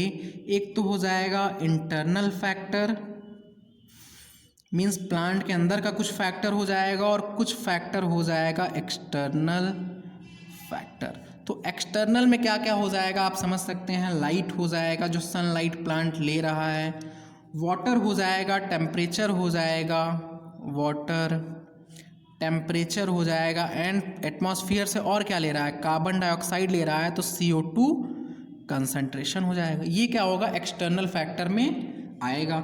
इंटरनल फैक्टर जो फोटोसिंथेसिस को अफेक्ट करते हैं वो हो जाएगा नंबर ऑफ लीव्स। आप समझ सकते हैं कि नंबर ऑफ लीव्स जब ज़्यादा होगा तो फोटोसिंथेटिक यील्ड ज़्यादा होगा, मीन्स फोटोसिंथेसिस ज़्यादा होगा। साइज ऑफ लीव्स, साइज ज़्यादा होगा तो क्लोरोप्लास्ट ज़्यादा होगा और रिजल्ट क्या होगा कि फोटोसिंथेसिस भी ज़्यादा होगा। एज ऑफ लीफ पे भी डिपेंड करता है। एज ऑफ लीफ पे कैसे डिपेंड करता है, जैसे ही एज बढ़ेगा, एज के बढ़ने के साथ में क्लोरोफिल मॉलिक्यूल का सिंथेसिस घट जाता है, जिससे फोटोसिंथेसिस डिक्रीज हो जाता है। Means photosynthesis decreases with age. Age के साथ क्या होगा, डिक्रीज हो जाता है। और क्या, ओरिएंटेशन ऑफ लीफ, इसे अभी समझाते हैं। ओरिएंटेशन ऑफ लीफ मीन्स क्या लीफ पे अच्छे से सनलाइट पड़ रही है, इस पॉइंट पे भी तो डिपेंड करेगा कि इसे प्लांट पे लगा हुआ है, कहीं ऐसे तरीके से तो नहीं लगा है कि उस पर सनलाइट अच्छे से ना पड़े। तो अभी इस पॉइंट को और क्लियर करेंगे। और किस पे डिपेंड करेगा, एनाटॉमी ऑफ सेल या फिर तो anatomy of leaf. Anatomy of leaf पे डिपेंड करेगा। एनाटॉमी मीन्स क्या हो जाएगा कि फोटोसिंथेटिक सेल कितने हैं लीफ में। फोटोसिंथेसिस तो सेल में ही होना है ना, मीजोफिल सेल में, तो मीजोफिल सेल का नंबर कितना है इस पॉइंट पे भी तो डिपेंड करेगा। तो एनाटॉमी ऑफ लीफ में हम क्या लिख सकते हैं, नंबर ऑफ मीजोफिल सेल और photosynthetic cell. Synthetic cell, number of mesophyll cell या फिर तो फोटोसिंथेटिक सेल कितने हैं इस पे भी तो डिपेंड करेगा। नंबर ऑफ फोटोसिंथेटिक सेल ज़्यादा होंगे तो फोटोसिंथेसिस ज़्यादा होगा। ओरिएंटेशन ऑफ लीफ ऐसा हो कि सनलाइट उस पर ज़्यादा पड़े तो फोटोसिंथेसिस ज़्यादा होगा। Okay, amount of chlorophyll, amount of chlorophyll, अगर क्लोरोफिल का अमाउंट ज़्यादा होगा तो लाइट रिएक्शन ज़्यादा होगा और रिजल्ट फोटोसिंथेसिस भी ज़्यादा होगा। और यहाँ पे मैंने ये पॉइंट लिखा है कि एज ऑफ लीफ के साथ में क्या होगी, फोटोसिंथेसिस डिक्रीज करती है। फोटोसिंथेसिस डिक्रीज विथ एज, क्यों, क्योंकि क्लोरोफिल डिक्रीज हो जाता है। मीन्स अमाउंट ऑफ क्लोरोफिल में हम लिख सकते हैं कि क्लोरोफिल का amount decreases with ageing. Age के साथ में ये जो क्लोरोफिल मॉलिक्यूल है उसका क्या होगा, अमाउंट डिक्रीज होने लगता है और लास्ट हो जाएगा arrangement of chloroplast. Arrangement of chloroplast, ये सारा पॉइंट NCERT में लिखा हुआ है, मैंने NCERT से ये पॉइंट उठाया है। ओके, तो ये आप समझ रहे होंगे। नंबर ऑफ लीव्स से कैसे, ज़्यादा लीव्स ज़्यादा photosynthesis. Size of leaves, size बड़ा होगा तो क्लोरोप्लास्ट ज़्यादा, फोटोसिंथेसिस ज़्यादा। एज ऑफ लीव्स, एज अगर लीफ यंग होगा तो उसमें क्लोरोफिल क्या होगा, प्रेजेंट होगा एबंडेंट क्वांटिटी में। पर जैसे जैसे एज बढ़ती जाएगी क्लोरोफिल का अमाउंट कम हो जाएगा और फोटोसिंथेसिस घटता जाएगा। ओरिएंटेशन ऑफ लीफ, आइए इसे समझ लेते हैं यहीं साइड में। ओरिएंटेशन ऑफ लीफ, एक तो होता है हमारा डाइकॉट में लीफ और मोनोकॉट में। तो डाइकॉट में जो लीफ प्रेजेंट होता है उसे हम बोलते हैं dorsiventral leaf. Dorsiventral leaf, dicot के लीफ को हम क्या बोलते हैं, डॉर्सी वेंट्रल लीफ। अगर कल आपने लीफ एनाटॉमी में, एनाटॉमी वाले चैप्टर में लीफ की एनाटॉमी पढ़ी होगी तो उसमें ये पॉइंट्स आपको मिले होंगे जो मैं लिखने जा रहा हूँ। डॉर्सी वेंट्रल लीव्स कैसी होती हैं, ये डाइकॉट में प्रेजेंट होती हैं और ये कुछ एंगल में प्रेजेंट होती हैं। ये देखिए ये लीफ है, यहीं पे मैं अगर मोनोकॉट का भी बना दूं तो ज़्यादा अच्छे से क्लियर हो जाएगा। जो मोनोकॉट में लीव्स होती हैं उन्हें हम बोलते हैं iso bilateral leaves. Iso bilateral leaves, iso bilateral leaves बोलते हैं। ये कैसी होती हैं, ये एकदम फ्लैट होती हैं। ये कैसी होती हैं, ऐसे एकदम फ्लैट होती हैं, तो इस लीफ पे क्या होगा, सन रेज दोनों सरफेस पे पड़ती हैं, अपर सरफेस पे भी और लोअर सरफेस पे भी। पर मोनोकॉट में जो आइसोबाइलेटरल लीफ प्रेजेंट है, इसमें अपर सरफेस पे तो सनलाइट अच्छे से पड़ेगी, बट लोअर सरफेस पे अच्छे से नहीं पड़ती है। तो ये ओरिएंटेशन ऑफ लीफ का यहाँ पे मतलब हुआ। और यहाँ पे एक पॉइंट मैं बताता चलूँ कि ये जो अपर सरफेस है, यहाँ पे लीफ का क्या होगा, अपर सरफेस होगा, उसका नाम क्या है, उसको हम बोलते हैं adaxial surface, ADAXIAL, adaxial surface बोलते हैं। और इस लीफ की जो लोअर सरफेस होती है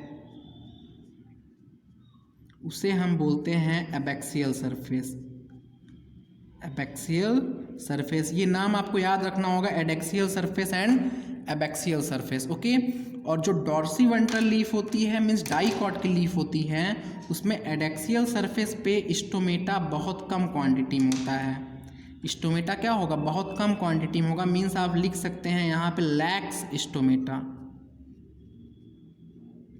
स्टोमेटा क्या होगा, इसमें अपर सरफेस पे नहीं प्रेजेंट होगा, बट लोअर सरफेस पे स्टोमेटा बहुत ज़्यादा होगा in comparison to this, means more stomata यहाँ आप लिख सकते हैं। अगर आपने लीफ एनाटॉमिकल पढ़ी होगी लीफ में, तो आपको ये पॉइंट समझ में आ जाएगा। और आइसोबाइलेटरल जो लीफ होती है, इसके अपर सरफेस पे सन रेज ज़्यादा पड़ेंगी और इसमें स्टोमेटा दोनों ही सरफेस पे प्रेजेंट होते हैं। तो हम यहाँ लिख सकते हैं stomata present in both surface, in both surface means दोनों ही सरफेस पे स्टोमेटा प्रेजेंट होती हैं। तो इंटरनल फैक्टर्स को हमने अच्छे से समझ लिया है। अब बात आती है एक्सटर्नल फैक्टर की। किसकी, एक्सटर्नल फैक्टर की।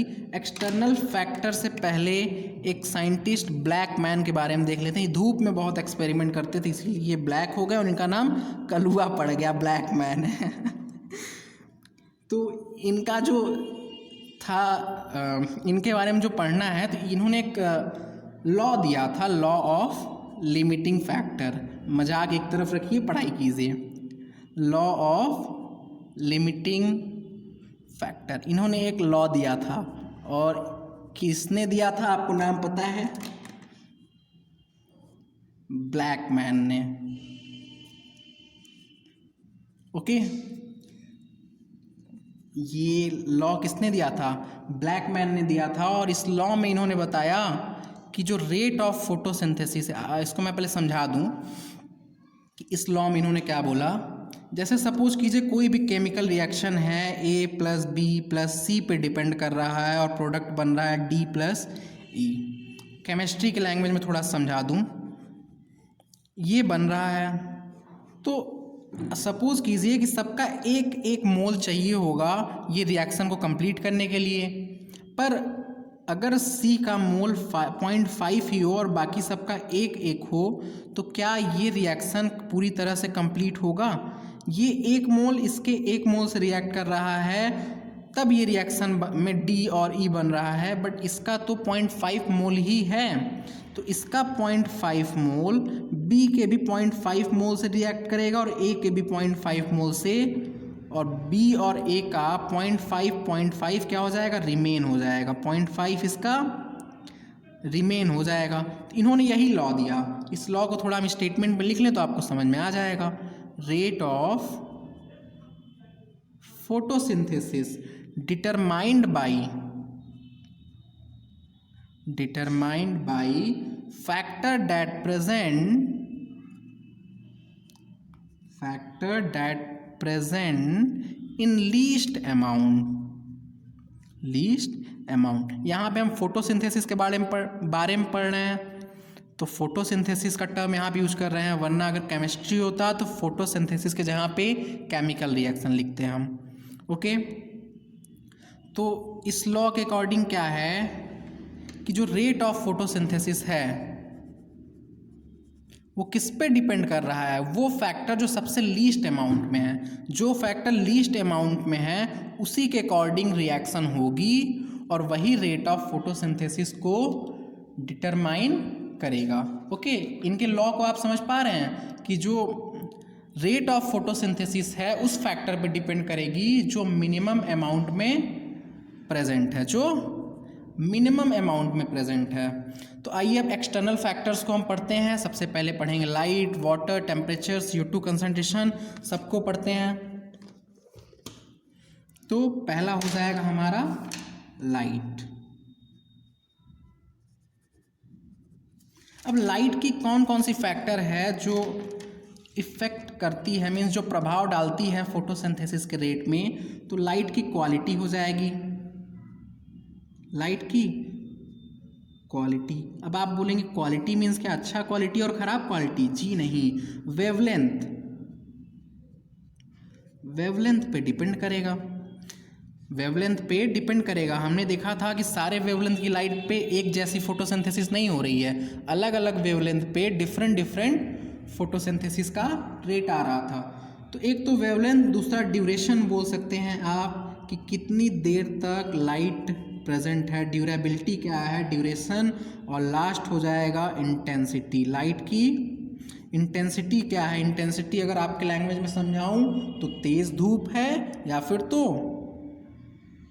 हल्का धूप है। ओके, तो ये हो गई यहाँ पे इंटेंसिटी। लाइट क्वालिटी में अगर हम देखें कि मैक्सिमम फोटोसिंथेसिस कौन से वेवलेंथ की लाइट पे होती है? मैक्सिमम फोटोसिंथेसिस वाइट लाइट पे होती है।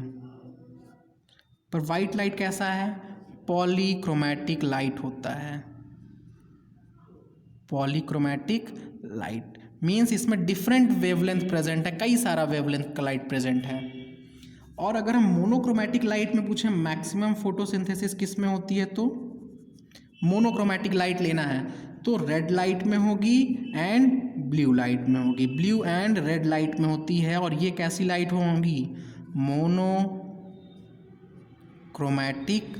लाइट होती हैं। ये कैसी लाइट है? मोनोक्रोमैटिक लाइट है। और इस लाइट पे क्या होगी? रेट ऑफ फोटोसिंथेसिस मैक्सिमम होगी। तो यहाँ पे एक क्वेश्चन ये भी आ सकता है कि मिनिमम फोटोसिंथेसिस कौन से लाइट में होगा?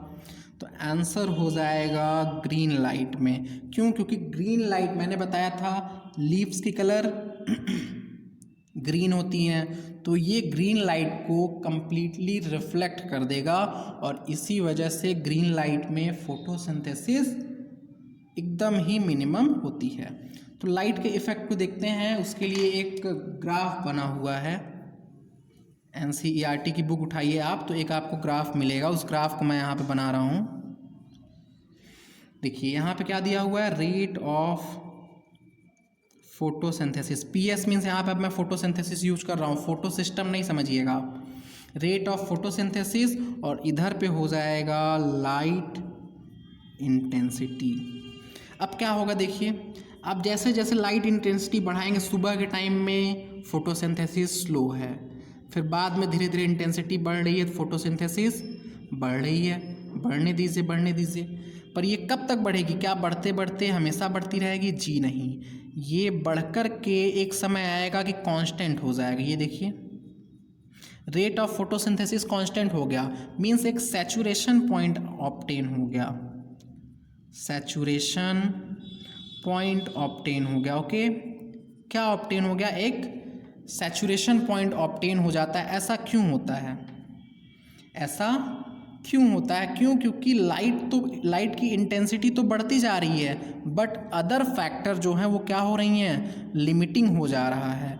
अदर फैक्टर मीन्स जैसे CO2 हुआ, H2O हुआ, ये सब क्या हो रहा है? लिमिटिंग होता जा रहा है। इसी वजह से क्या हुआ कि ये जा कर के कांस्टेंट वैल्यू पे ले लिया। और ये सैचुरेशन कब ऑब्टेन होगा? मीन्स 10% ऑफ फुल सनलाइट पे ही ऑब्टेन हो जाता है। ये जो सैचुरेशन है मीन्स जो हम लोग को सनलाइट दिखता है, आप सपोज कीजिए जो हम लोग सनलाइट देख रहे हैं वो एकदम मैक्सिमम वाला भी देख रहे हैं, तो उस मैक्सिमम सनलाइट का जो 10% सनलाइट होगा उतने पे ही सैचुरेशन ऑब्टेन हो जा रहा है। मीन्स सैचुरेशन कब ऑब्टेन हो रहा है?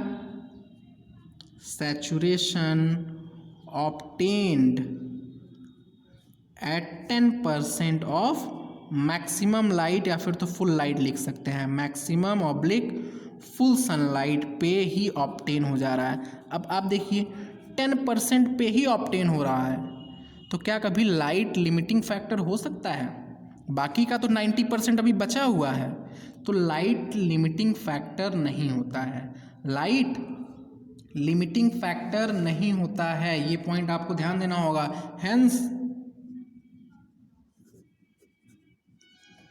Hence light is rarely limiting factor. Light is rarely limiting factor means plant के लिए लाइट की कमी नहीं होती है, बहुत रेयरली होता है, पर कुछ प्लांट्स में हो जाता है, जैसे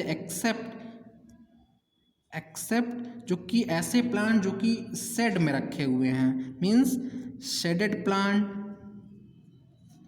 किसी शेड में है, मीन्स उस पर छाया पड़ रहा है, उस पर सनलाइट नहीं पड़ रहा है, तो उसके लिए लाइट तो लिमिटिंग फैक्टर हो जाएगा ना। और डेंस फॉरेस्ट में जो प्लांट होंगे, शेडेड प्लांट और डेंस फॉरेस्ट प्लांट आप लिख लीजिए यहाँ पे। जो डेंस फॉरेस्ट में छोटे छोटे प्लांट्स हैं वो भी तो शेडेड ही होते हैं, मीन्स बड़े प्लांट से घिरे हुए होते हैं, इसीलिए ऐसे प्लांट्स के लिए लाइट लिमिटिंग फैक्टर हो सकता है, लाइट लिमिटिंग फैक्टर हो सकता है। ये आपको ग्राफ अच्छे से समझ में आया कि ये ग्राफ जाके कांस्टेंट क्यों हो गया, क्योंकि other factor becomes limiting at this point. यहाँ पे लिख लेते हैं, हम लिख दें तो याद रहेगा, because other factor becomes limiting. जो बाकी फैक्टर है वो सब क्या हो जाएगा, लिमिटिंग हो जाएगा, CO2 का कंसंट्रेशन कम हो जाएगा। तो और ये कब ऑब्टेन हो जाता है, 10% ऑफ मैक्सिमम लाइट पे ही। ये आपको ध्यान देना होगा, बात को समझिए, 10% पे ही हो रहा है, बाकी का 90% अभी बचा हुआ है। तो लाइट इसीलिए कभी भी लिमिटिंग फैक्टर नहीं होता है। अब फिर भी यहाँ पे रेयरली वर्ड यूज्ड है। रेयरली वर्ड मीन्स अगर ऐसा हो कि लाइट इंटेंसिटी बहुत कम हो, जैसे आप विंटर के सीज़न में समझ सकते हैं कि लाइट इंटेंसिटी बहुत कम होती है, तो उस टाइम पे लाइट लिमिटिंग फैक्टर हो सकता है। ओके, ये पॉइंट क्लियर हो गया होगा। इसके बाद अगर एक पॉइंट और देख लें कि एट हाई इंटेंसिटी क्या होगा। At high light intensity, light की इंटेंसिटी बहुत हाई होगा, तो उस कंडीशन पे क्या हो जाएगा, जो क्लोरोफिल मॉलिक्यूल है उसका ब्रेक डाउन हो जाएगा, means break down of chlorophyll. Break down of chlorophyll हो जाएगा तो यहाँ पे क्या हो जाएगा, रेट ऑफ फोटोसिंथेसिस डिक्रीज हो जाएगा। आप यहाँ पे PS को फोटोसिंथेसिस पूरा लिखिएगा हर जगह पे, वरना आप बाद में रिवीजन करते टाइम इससे फोटो सिस्टम समझ सकते हैं। ओके, और क्या होगा, हमने इससे पहले भी पढ़ा था कि जब हाई लाइट इंटेंसिटी पे फोटो ऑक्सीडेशन हो जाता है, किसका, रिएक्शन सेंटर का, photo oxidation of reaction centre.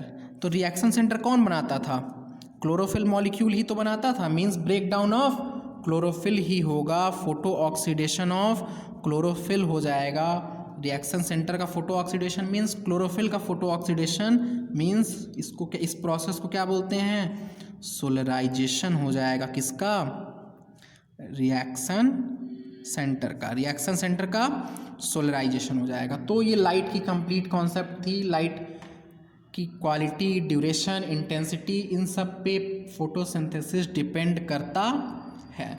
तो नेक्स्ट जो फैक्टर हो जाएगा वो होता है CO2, कार्बन डाइऑक्साइड। आज आपको CO2 का फैक्टर समझ के एकदम मज़ा ही आ जाएगा। मतलब देखिए, CO2 मेजर लिमिटिंग फैक्टर होता है, क्यों होगा आगे आपको समझ में आ जाएगा। मेजर लिमिटिंग फैक्टर, अब मेजर लिमिटिंग फैक्टर क्यों है, जबकि हम देख रहे हैं कि कॉन्टिन्यू यहाँ पे फॉसिल फ्यूल्स का यूज़ हो रहा है और CO2 का काफ़ी ज़्यादा प्रोडक्शन हो रहा है, तो फिर भी ये CO2 क्या है, major limiting factor of photosynthesis है। फोटोसिंथेसिस का मेजर लिमिटिंग फैक्टर ये क्वेश्चन में है। अगर क्वेश्चन पूछ ले मेजर लिमिटिंग फैक्टर कौन सा है और ऑप्शन में हो जाए CO2, टेम्परेचर, सनलाइट, वाटर, तो आंसर होगा CO2। ओके, और CO2 का कंसंट्रेशन एटमॉस्फेयर में कितना है देख लिया जाए, इन एटमॉस्फेयर CO2 का कंसंट्रेशन 0.032.04% है। ये क्या है? CO2 का कंसंट्रेशन है। कितना है? 0.032.04% है। इसे थोड़ा आइए इसका कन्वर्जन देखते हैं, क्योंकि NCERT में 2 यूनिट की यूज़ किया गया है। एक तो ये परसेंट वाला यूज किया गया है, एक दूसरा यूनिट भी यूज किया गया है, वो थोड़ा समझ में नहीं आता है। तो कन्वर्जन करते हैं, इसका कन्वर्जन यहाँ साइड में कर लेते हैं। 0.03 का करते हैं, उसी हिसाब से 0.04 का लिख देंगे। अब देखिए 0.03 को कैसे लिखा जा सकता है? 0.03/100, तो परसेंट हट जाएगा।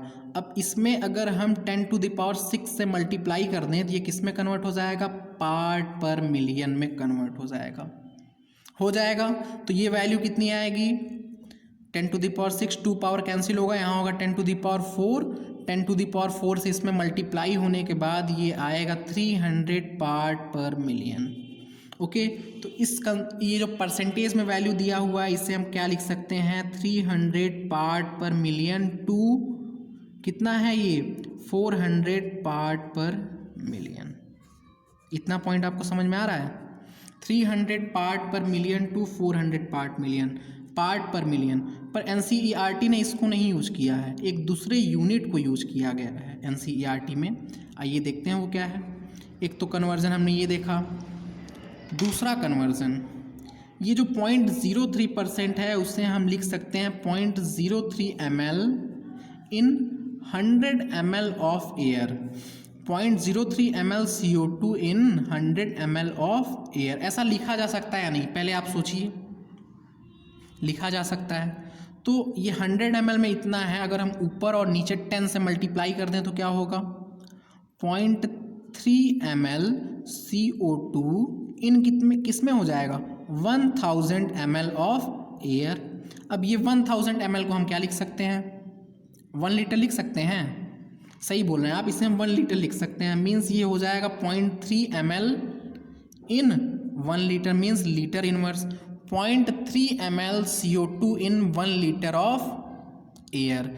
इसे थोड़ा और कन्वर्ट करते हैं। ये जो लीटर में लिखा है, इसे हम माइक्रो लीटर में कन्वर्ट करते हैं। तो क्या कर दें? 0.3 × 10⁻³ × 10⁻³ ml पर लीटर। सॉरी, यहाँ लीटर इनवर्स नहीं होगा क्योंकि पर हमने लगाया हुआ है। ओके, तो यहाँ पे आप ये देखिए, मैंने 10⁻³ से मल्टीप्लाई किया है और 10⁻³ से किया है, तो ये दोनों तो कट जाएंगे, तो वापस से ऊपर वाला वैल्यू आ आएगा। अगर जिसे ये नहीं समझ में आ रहा हो कन्वर्जन, वो डायरेक्ट वैल्यू याद कर सकता है। पर आप समझ लीजिए, ये क्या हुआ, मैंने इसको ऐसे लिख दिया, तो ये क्या हो जाएगा? इन दोनों का आप मल्टीप्लाई कर दीजिए और इन दोनों को देखिए क्या एक नया यूनिट बनाएगा। 10⁻³ ml इज इक्वल टू होता है 1 माइक्रो लीटर। ये स्मॉल एल लीटर इंडिकेट कर रहा है। जब माइक्रो के साथ लिखते हैं तो स्मॉल एल लिखते हैं। ये आपको याद होना चाहिए, आपको याद भी होगा। 10⁻³ ml से इक्वल्स टू किसके होता है? 1 माइक्रो लीटर के इक्वल होता है। 10⁻³ ml 1 माइक्रो लीटर के इक्वल। इसे थोड़ा प्रूव कर देते हैं। 10⁻³ ml को हम क्या लिख सकते हैं? 10⁻³ लीटर इज इक्वल टू क्या हो जाएगा? ये 10⁻⁶ लीटर इज इक्वल टू, ये LHS और RHS दोनों साइड पे 10⁻�6 लीटर आया। मीन्स ये सही है। इस डाटा का यूज़ हम ऊपर करते हैं। इस डाटा का जब हम यूज़ करेंगे तो हमें क्या मिल जाएगा? इस वैल्यू को हम लिख सकते हैं 1 माइक्रो लीटर और इस वैल्यू को हम लिख सकते हैं 300। तो क्या लिखा जा सकता है? 300 micro litre of CO2 per litre of air. Means ये किसके इक्वल है? 300 micro litre of CO2 per litre, ये 1 है ना, 1 लीटर पर litre of air.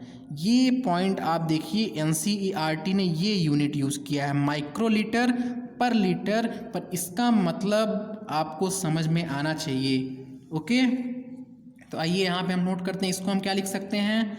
300 micro litre of CO2 per litre of air to 400 microlitre of CO2 per litre air. NCERT में ये दो यूनिट यूज किया गया है, पहला तो ये वाला और दूसरा ये वाला।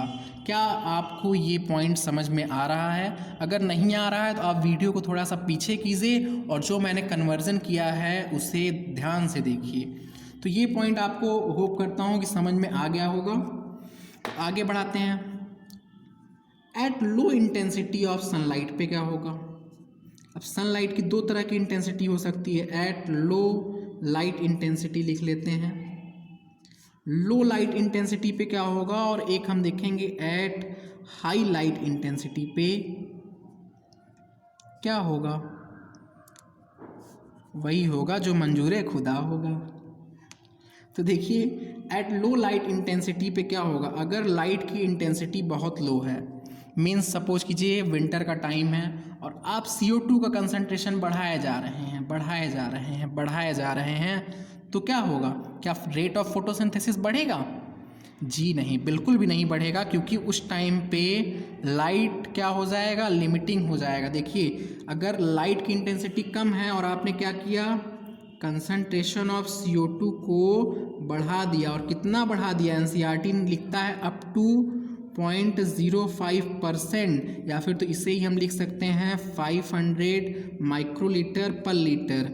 ओके अगर हमने CO2 का कंसंट्रेशन इतना बढ़ा दिया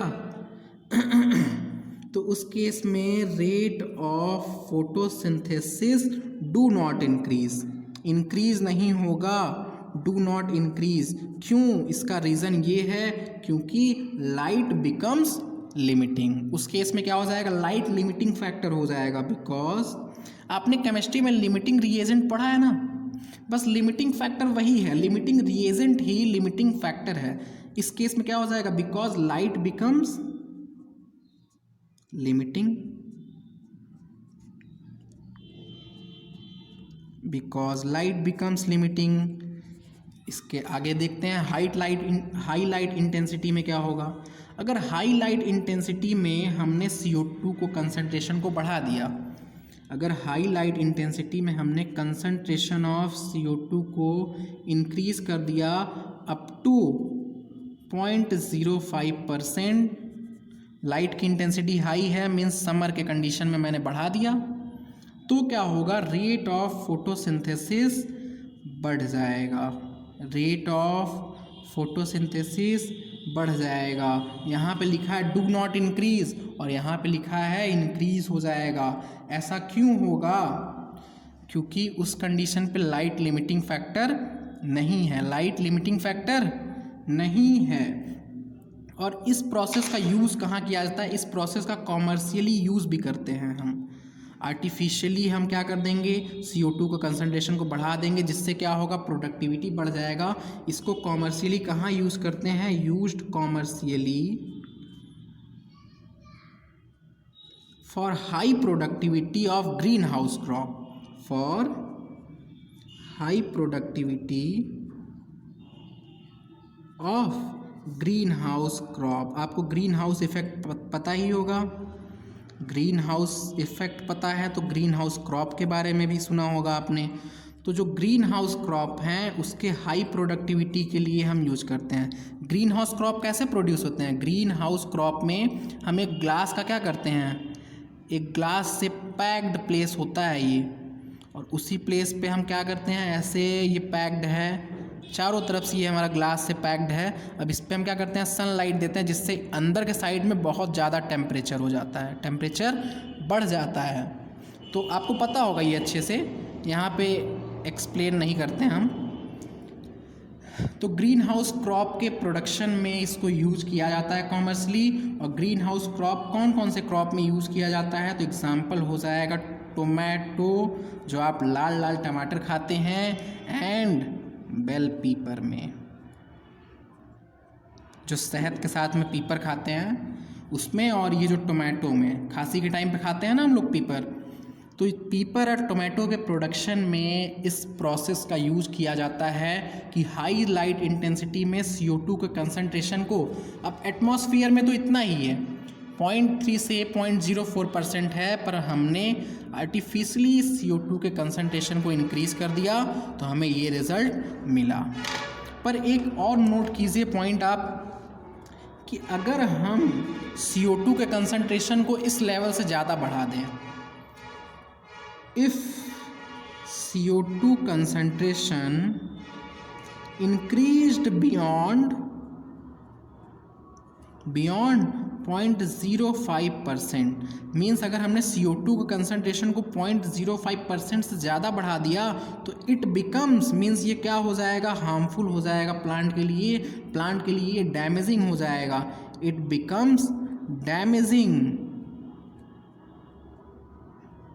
becomes damaging over long period. अगर ऐसा काफ़ी समय तक रहा तो ये प्लांट के लिए क्या हो जाएगा, डैमेजिंग हो जाएगा, मीन्स प्लांट के लिए ये हार्मफुल हो जाएगा। तो ये 2 पॉइंट आपको समझ में आया। अब इसके बाद हम देखते हैं कि ऑप्टिमम CO2 का कंसंट्रेशन कितना होगा। अभी तक तो हमने अपने एटमॉस्फेयर में कितना CO2 प्रेजेंट है ये पॉइंट देखा, पर अब हम देखते हैं ऑप्टिमम कंसंट्रेशन कितना होगा।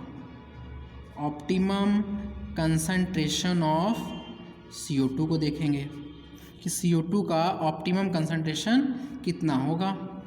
तो हम 2 प्लांट के लिए देख लें, एक तो C3 प्लांट के लिए और एक C4 प्लांट के लिए।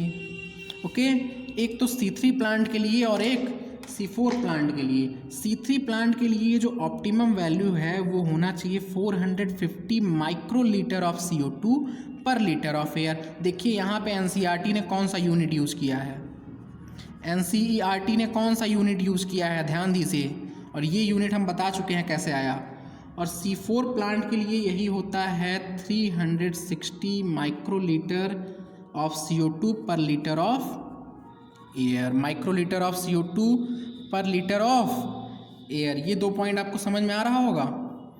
तो इसका मतलब आप क्या समझ रहे हैं, हमारे एटमॉस्फेयर में CO2 का कंसंट्रेशन कितना है, एटमॉस्फेयर में 300 से 400 microlitre of CO2 per litre of air है। तो जो एटमॉस्फेयर में CO2 प्रेजेंट है वो C3 के लिए क्या है, लिमिटिंग है। ये जो एटमॉस्फेयर में कंसंट्रेशन है ये क्या हो जाएगा, limiting, LIMIT, limiting for C3 plant but not for C4 plant, but not for C4 plant. ये C4 प्लांट के लिए लिमिटिंग नहीं है, बट C3 प्लांट के लिए लिमिटिंग है। और C3 प्लांट इन्वायरमेंट में है कितना, 93 to 94% C3 प्लांट ही है। इसीलिए मैंने बोला था कि CO2 is major limiting factor for plant photosynthesis. Okay, ये पॉइंट आपको अब समझ में आ गया होगा। अगर थोड़ी भी डाउट हो तो आप लेक्चर को वापस से देखिए तो अच्छे से समझ में आ जाएगा। नेक्स्ट और थर्ड फैक्टर जो हमें पढ़ना है, लेक्चर को कंप्लीट करना है, इसलिए हम दोबारा नहीं रिपीट कर रहे हैं। आप एक बार रिपीट करके देख लेंगे तो समझ में आ जाएगा। थर्ड फैक्टर हो जाएगा टेम्परेचर। टेम्परेचर का तो सबसे पहले हम ग्राफ बना दें, जो कि NCERT में तो नहीं दिया है पर थोड़ा सा हमें जानना चाहिए। बहुत ही कॉमन ग्राफ है, हमें हमेशा दिख जाता है ये, रेट ऑफ फोटोसिंथेसिस और यहाँ पे क्या हो जाएगा, टेम्परेचर। रेट ऑफ फोटोसिंथेसिस एक ऑप्टिमम टेम्परेचर पे ही मैक्सिमम होता है। ये क्या है, रेट ऑफ फोटोसिंथेसिस, और ये रेट ऑफ फोटोसिंथेसिस यहाँ पे मैक्सिमम वैल्यू है। कब मैक्सिमम है, एक ऑप्टिमम टेम्परेचर पे, मीन्स इस ऑप्टिमम टेम्परेचर से कम पे भी मैक्सिमम नहीं है, और इस ऑप्टिमम टेम्परेचर से कम पे क्या है, देखिए यहीं तक है। और इस ऑप्टिमम टेम्परेचर से अगर हम ज़्यादा पे जाते हैं तब भी रेट ऑफ फोटोसिंथेसिस मैक्सिमम नहीं है। तो रेट ऑफ फोटोसिंथेसिस कब मैक्सिमम होगा, एक ऑप्टिमम टेम्परेचर पे मैक्सिमम होता है। ऑप्टिमम टेम्परेचर आप देखिए, एक रिवीजन पॉइंट में मैंने बताया है,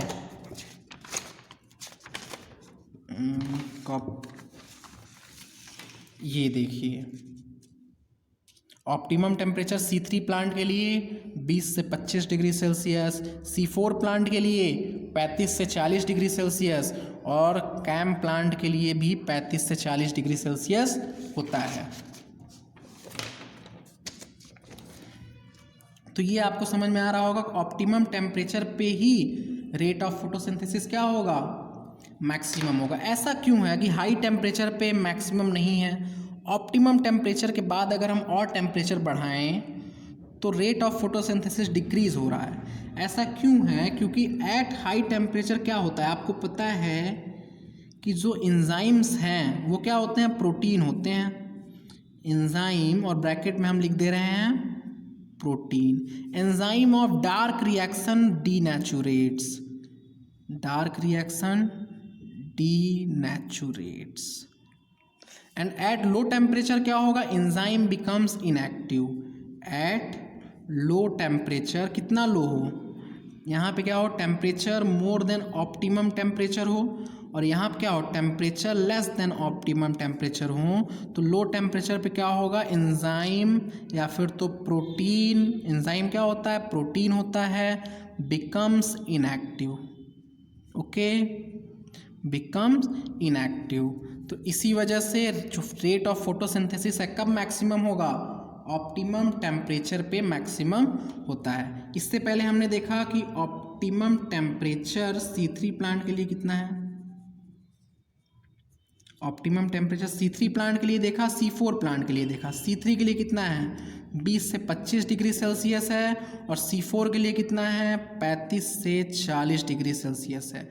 तो हम यहाँ से क्या कंक्लूजन निकाल सकते हैं कि ऑप्टिमम टेम्परेचर C4 प्लांट का ज़्यादा होता है। Optimum temperature of C4 plant is more than C3 plant. Optimum temperature of C4 plant is more than C3 plant. अब आप पूछ सकते हैं कि ऐसा क्यों, ऐसा क्यों, तो इसका रीज़न हो जाएगा कि इसमें special type of leaf anatomy present है। आप C4 प्लांट का जहाँ पे दिया हुआ है NCERT में, जहाँ पे C4 प्लांट में डार्क रिएक्शन कैसे होता है बताया गया है, वहाँ पे एक स्टेटमेंट लिखा है, पढ़िए कि due to special type of leaf arrangement, special type of leaf arrangement ऐसा होता है, special type of leaf anatomy, sorry arrangement क्या है, एनाटॉमी, जो special type of leaf anatomy present है C4 प्लांट में, इसी वजह से इसका ये जो C4 प्लांट होता है उसका ऑप्टिमम टेम्परेचर ज़्यादा होता है। Means C4 plant can tolerate, ये NCERT में लिखा है, मैं वही पॉइंट लिख रहा हूँ, can tolerate high temperature and high light intensity, high light intensity. मैंने NCERT का एकदम अच्छे से स्टडी किया, तब ये सारे पॉइंट्स मैं निकाल पा रहा हूँ।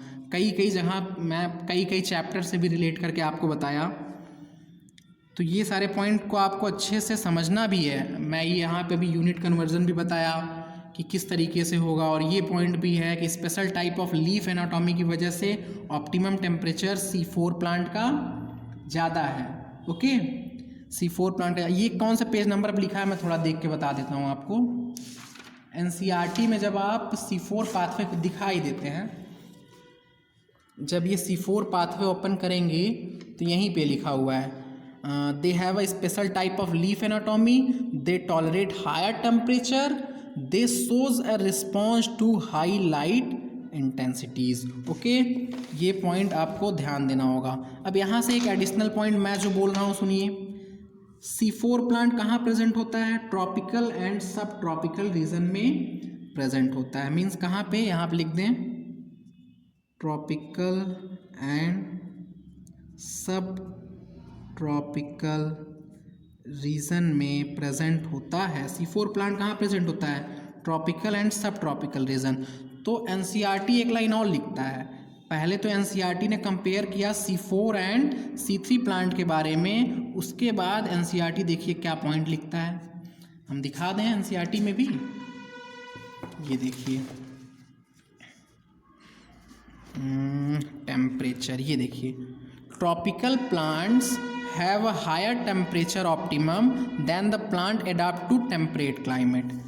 C4 प्लांट का तो ज़्यादा है ही, क्यों? क्योंकि ये ट्रॉपिकल प्लांट है और इसी स्टेटमेंट को उसने लिखा भी है, tropical plants have a higher temperature optimum than the plant adopted to temperate climate. और इसने ये पॉइंट भी लिखा है, C4 plant respond to higher temperature and shows higher rate of photosynthesis, while C3 plants have a much lower temperature optimum।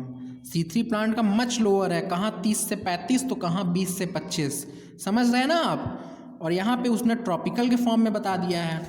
तो optimum temperature एक comparison और, optimum temperature किसका ज़्यादा होगा? ट्रॉपिकल प्लांट का ज़्यादा होगा। ट्रॉपिकल क्लाइमेट के प्लांट का, ट्रॉपिकल क्लाइमेट प्लांट का ज़्यादा होगा किससे? टेम्परेट क्लाइमेट के प्लांट से, टेम्परेट क्लाइमेट के प्लांट से। और ये पॉइंट अगर आप नहीं याद रखते हैं तब भी यहाँ से आप निकाल सकते हैं कि C4 प्लांट कहाँ पे प्रेजेंट होता है? ट्रॉपिकल एंड सब ट्रॉपिकल रीजन में प्रेजेंट होता है, और C4 प्लांट का ज़्यादा भी है। तो उसी पॉइंट को इसने इनडायरेक्टली इस तरीके से भी NCERT ने लिखा हुआ है। तो दोनों पॉइंट आपको समझ में आ गया होगा। इसके बाद एक लास्ट फैक्टर हमें पढ़ना है वाटर के बारे में, और उसके बाद फोटोसिंथेसिस चैप्टर का दी एंड हो जाएगा। ये चैप्टर कंप्लीटली अच्छे से कंप्लीट हो जाएगा। आइए वाटर के बारे में पढ़ लें, 5 मिनट का और लेक्चर होगा। वाटर, तो NCERT में वाटर के बारे में क्या लिखा है, उससे पहले वाटर के बारे में हम पॉइंट कंपैरिजन करा दें। मैं पहले लिख दूं कि लेस देन 1% वाटर जो होता है, प्लांट ने सपोज कीजिए रूट से 100 ml वाटर लिया, रूट से प्लांट 100 ml वाटर लिया, उसमें से वो सिर्फ और सिर्फ लेस देन 1% वाटर ही यूज करेगा।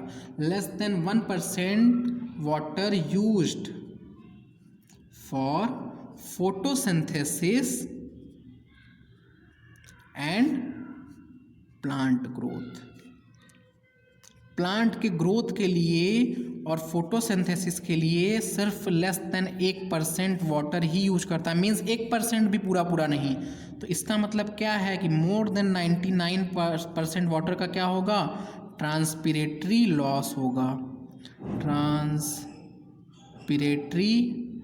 लॉस होगा। मोर देन 99% वाटर का क्या होगा? ट्रांसपिरेटरी लॉस होगा।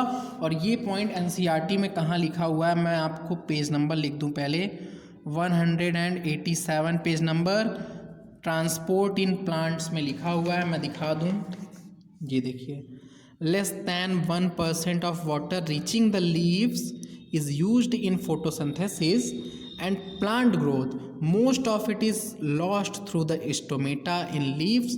This water loss is known as transpiration. Okay, तो ये पॉइंट पहले तो हो गया। अब इसके बाद H2O किस तरीके से अफेक्ट करता है फोटोसिंथेसिस को, हम वो देख लेते हैं। H2O का कोई भी डायरेक्ट इफेक्ट नहीं होता है फोटोसिंथेसिस पे। NCERT लिखता है no direct effect, no direct effect on rate of photosynthesis. Rate of photosynthesis पे कोई भी इसका डायरेक्ट इफेक्ट नहीं है। तो फिर ये इफेक्ट कहाँ पे करता है? इनडायरेक्ट इफेक्ट होगा। फिर डायरेक्ट इफेक्ट जब इसका नहीं है तो इनडायरेक्ट इफेक्ट होगा। इनडायरेक्ट इफेक्ट क्या होगा? इनडायरेक्ट इफेक्ट में ये होगा कि जब वाटर की कमी हो जाएगी, या फिर तो means water scarcity, water scarcity हो, या फिर तो इसी को हम बोल सकते हैं वाटर स्ट्रेस कंडीशन हो, वाटर की कमी हो, वाटर स्ट्रेस कंडीशन हो, तो इस कंडीशन में क्या होगा? इस कंडीशन में प्लांट की पत्तियां मुरझा जाएंगी विल्ट कर जाएंगी, विल्टिंग हो जाएगा। तो ये इनडायरेक्ट इफेक्ट तो हुआ ना, लीव्स क्या हुई? विल्ट कर गई। और क्या होगा? जब वाटर की स्कैरिसिटी मीन्स कमी हो जाएगी तो प्लांट अपने स्टोमेटा को बंद कर लेगा, कहेगा हे स्टोमेटा बंद हो जाओ, ए स्टोमेटा तुम अब बंद हो जाओ, क्लोजर ऑफ स्टोमेटा कर देगा। तो ये क्या हुआ, इनडायरेक्ट इफेक्ट हमें दिखा वाटर का फोटोसिंथेसिस पे कि स्टोमेटा जब क्लोज हो जाएगा तो अब आप समझ सकते हैं CO2 नहीं आएगा, और यहाँ पे विल्टिंग हो जाएगी तो अच्छे से लीफ में क्या होगा, सरफेस एरिया घट जाएगा और फोटोसिंथेसिस प्रॉपर नहीं हो पाएगा। तो ये इनडायरेक्ट इफेक्ट करता है, बट डायरेक्ट इफेक्ट कोई भी नहीं करता है। ये चैप्टर यहीं पे एंड हो रहा है। ओके, तो अच्छे से इस चैप्टर की NCERT को आप रीड कर लीजिए, और जितने पॉइंट मैंने रिलेट किए हैं हर पॉइंट का मैंने रीज़न बताया है, तो सारे रीजंस को आप अच्छे से समझ लीजिए, और जो भी मैंने पॉइंट रिलेट करके दूसरे चैप्टर से बताया है उसे भी आप अच्छे से याद कर लीजिए। Okay, thank you. इस लेक्चर को एंड कर रहे हैं।